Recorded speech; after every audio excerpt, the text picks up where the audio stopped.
Spider plant roots use oxygen to produce energy and stay alive. In soil, tiny air pockets provide that oxygen naturally. But when roots are fully submerged in still water all the time, oxygen levels drop and the roots can slowly suffocate and rot. That's why spider plants often do better when only part of the roots stay underwater. The crown stays dry. Water is changed regularly.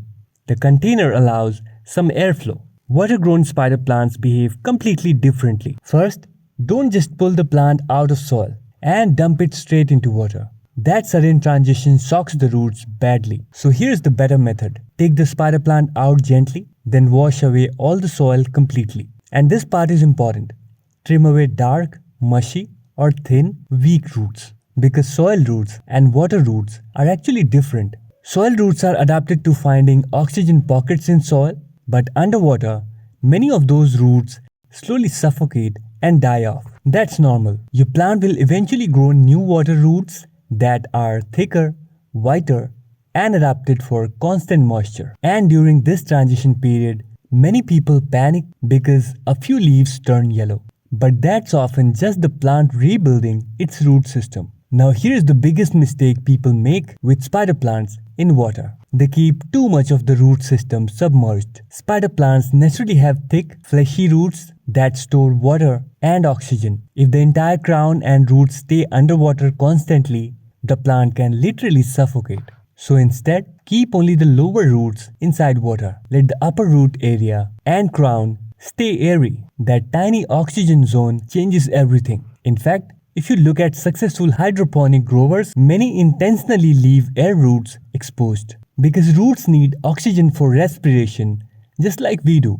Now let's talk about containers. Clear glass looks beautiful, but it also exposes roots to light, and roots actually prefer darkness. Too much light inside the jar encourages algae growth. Algae itself isn't always deadly, but it competes for oxygen and can slowly stress the roots. That's why spider plants often grow better in opaque containers or darker glass. And here's another hidden trick.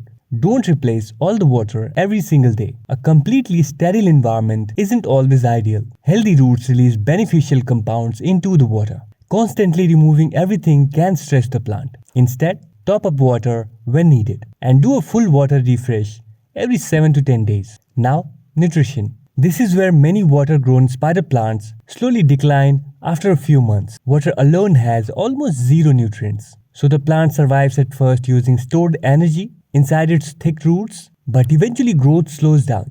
That's why spider plants in water need diluted liquid fertilizer occasionally, but very diluted. Too much fertilizer in water can burn roots faster than in soil because there is no buffering effect. And if you ever notice brown leaf tips, don't immediately blame fertilizer. Spider plants are extremely sensitive to fluoride and chlorine in tap water. That's why even healthy plants sometimes develop crispy tips in water setup. Using filtered water, rainwater can make a surprising difference. My corn plant is a solid example for that. Check out that video, how I got rid of brown tips on my corn plant. Link is in the description. Now, lighting. A spider plant growing in water usually needs brighter indirect light than one growing in soil. Why?